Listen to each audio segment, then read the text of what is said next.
everybody, Sean with Triumph of Truth here, and I'm back with a rapid review for you guys for today. I'm here to talk about the Drakkon New Dawn 3-issue mini saga that they just did with Boom Studios. This, I guess, is kind of like an immediate follow-up to everything that they finally ended with the Drakkon series, which I know has been huge. The Shattered Grid thing, I mean, it was amazing. So I wanted to do something a little different today in talking about it. I know normally when I talk about comics, I'm always just talking about what I enjoyed, and usually it's always comics that I've been just have high praise on. Well, I love Power Rangers. I've been a huge Power Rangers fan since I was a kid when the original show came on. Original Pink Ranger was my first crush. The Green Ranger, the original one, Tommy, still my favorite Ranger to this day. There's nobody better. And with that said, maybe the love of that and some of the nostalgia, maybe I had my expectations in a wrong place, because as we all know, the Shattered Grid and most of the stuff that they did with Drakkon was absolutely amazing. Some of the best stuff that they've done in the entire Power Rangers lore. But this, while it had some good moments, there were also moments that I wasn't that fond of.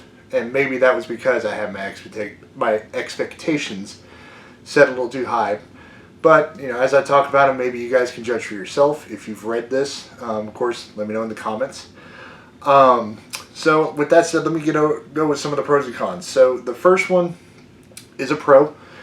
You know me, I'm a big art nerd. The visuals in all 3 issues were great. Absolutely stunning. They do a good job of showing you this post-war, post-Drakkon rule Earth that's just, it's in bad shape, you know, and people are at each other's throats. The former soldiers are getting attacked by the people that were, as they call them, the coinless. They were the ones that didn't have access to the power grid. And for anybody who's maybe not certain what I'm talking about, Drakkon came up with a thing, I guess he called it a diffuser, and it allowed him to stick power coins in it, and instead of one person having, just one person being like the Red Ranger, for instance, it gave it to a bunch of people, and thus that's how you had his armies. So, and the people who were not part of like the sentries is what they were called coinless. Well, now that everything's kind of on equal footing, the coinless are just, it's everybody's at each other's throats in the streets. And you have Kimberly, who in the Ranger Slayer like little one shot that they did tying into this, she's now basically the new Drakkon, new leader of Earth and this and that, and she's trying to figure out how to restore order.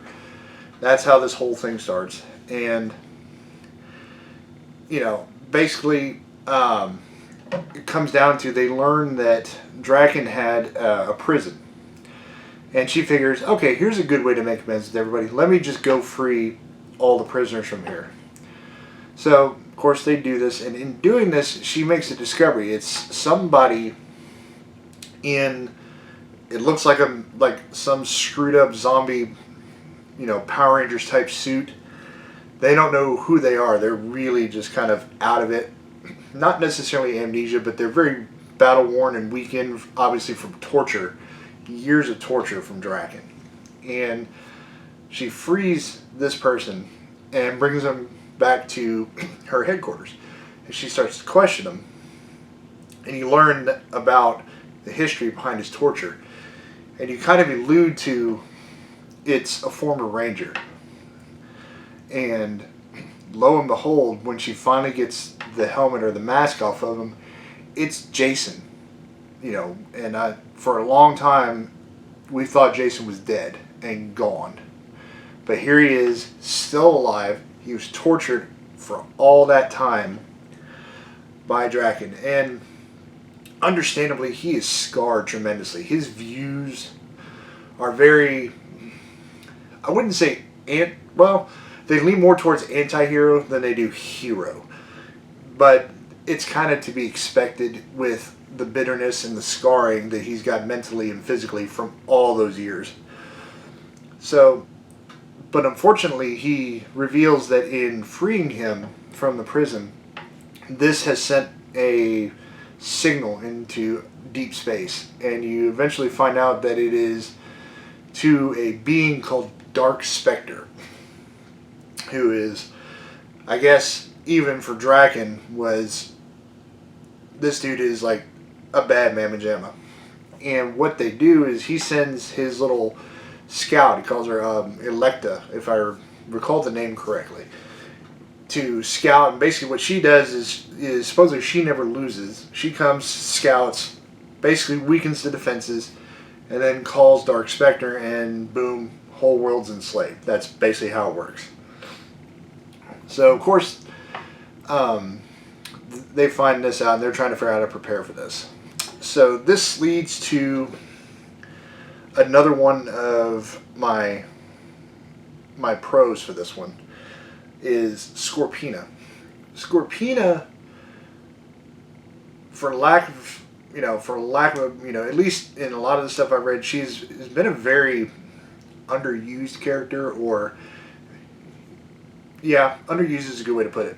And they really kind of open up with her in this, and honestly, her character development throughout the 3 issues is probably the best out of everybody in there, in my opinion, because you see underneath all the bravado and the sarcasm and the, her just this, the sass, the shitty attitude and this and that. Sorry for lack of a better word. That there is actually someone who cares and in her own right was tortured in some ways. And so you see her character kind of start coming out, and while she's still very much a bad guy, she still has a heart and still wants to do the right thing in a lot of ways. So it's really cool to see that. But outside of that, this leaves kind of my first and maybe biggest con of this is there was a story there, but it was really a lackluster story for me. Outside of the big reveal of I wanted to know who eventually we found out was Jason, I'm reading the book and the visuals really kept me going through it. The story was enough to keep me there, but it still kind of felt lackluster. It's like a big 3-issue thing, I guess, to tide us over to the next big event. And because what ends up happening is my second con, and call me snooty for this one, but Kimberly decides that in order for them to win all of this, let me come back to that real quick. So when they first fight Electa, they're about to win, and all of a sudden you see Adam, who is the Black Ranger, he just all of a sudden unmorphs. He comes out of the suit and boom, and he dies. You come to find out that what happened was Jason went and took the power coins out of this diffuser during the fight. That's what caused Adam to get killed. And they come back after being defeated, and they find out because Jason comes out and he's morphed. He's Red Ranger, looking like $1,000,000.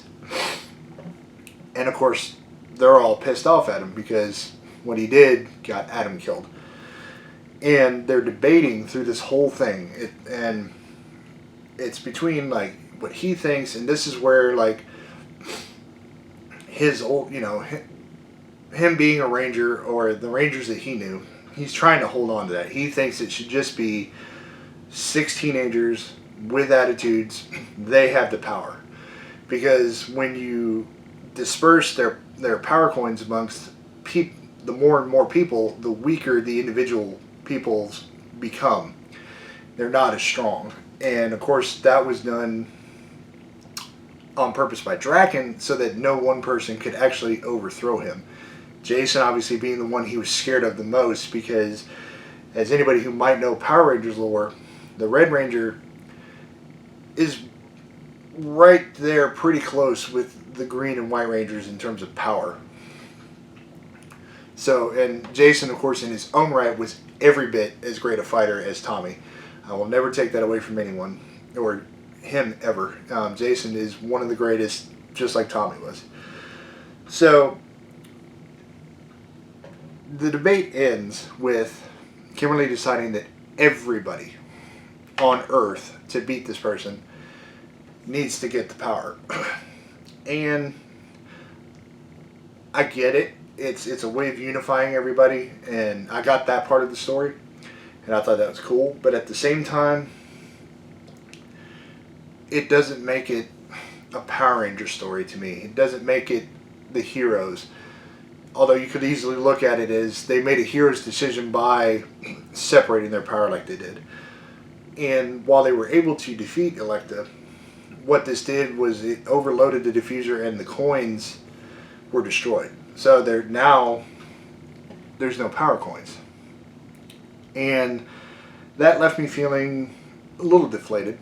Because I'm like, okay, you do this and you basically end the arc with another servant of Dark Spectre saying that Elektra failed, and now it's going to be either his turn or Spectre's going to come directly, and now you have no power. I'm sure, hopefully, if they continue the story arc, I actually do not know, that they find some way to do something. And they've tried to make this a feel-good story, even though we don't have the power, we still have each other, which is, and that is great because in the end, that's a good life lesson. If you don't have your closest friends and family, do you really have anything? And of course, my humble opinion, that's a whole philosophical debate for another time, but my humble opinion, no, you really don't. So I get where that was coming from. I still just wanting to read a comic and wanting to see them get everything, get the powers back, it just left me feeling a little deflated. I'll just leave it at that. And with that said, overall, would I recommend this book to people? Yes, because you need to see the aftermath of everything with Drakkon, because that was something that's been going on for, 2-3 years at least. And it's a nice kind of, maybe a tip of the cap to that entire little deal. And I'm curious to see if they continue on with that universe or what they're going to do. I know a lot of the Power Ranger stuff is kind of ending, or there's some of the stuff that they've ended, so I'm kind of curious to see where they go with this. Anyways, that is all I've got for this week, guys. Let me know in the comments what you think. Did you enjoy the story? Am I being a little tough on it just because of my general love for the Power Rangers franchise, or do you agree with me?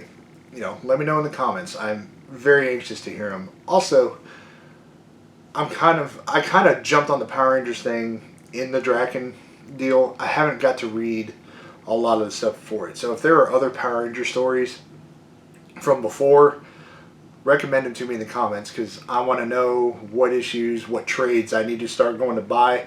And if you'd like to hear more about Power Rangers, or, if Power Rangers not your thing, just move on to something else. As always, stay safe, stay healthy, everybody. And I'll catch you next time. Later.